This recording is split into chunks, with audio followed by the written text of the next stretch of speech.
Hi అండి. మన Andhra special ఉలవచారును ఎలా చేయాలో చూసేద్దామా? ముందుగా ఉలవలను నైట్ అంతా నానపెట్టుకున్నాను. ఆ నానపెట్టుకున్న ఉలవలను కుక్కర్లో వేసి 5 or 6 విజిల్స్ వచ్చే వరకు బాయిల్ చేసుకున్నాను. ఆ తర్వాత కొద్దిగా ఉలవలను మిక్సీ అయితే పట్టేసుకున్నాను. ఆ తర్వాత వేయించిన జీలకర్ర, మెంతులు, మిరియాలు వేసి మిక్సీ అయితే పట్టేసుకున్నాను. అదే మిక్సీలో వెల్లుల్లి, పసుపు, ధనియా పౌడర్ వేసి మిక్సీ పట్టేసుకొని పక్కనైతే పట్టేసుకున్నాను.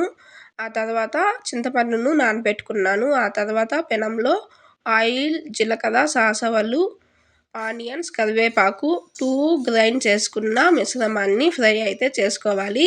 ఆ తర్వాత ఉడికించిన ఉలవ నీళ్ళను, చింతపండు నీళ్ళను వేసి ఆ తర్వాత 2 స్పూన్స్ ఆఫ్ కారం, 2 స్పూన్స్ ఆఫ్ సాల్ట్ అలా మరిగించిన కాసేపటికి కొత్తిమీరతో గార్నిష్ చేసుకోవడమే. అంతే. Bye bye.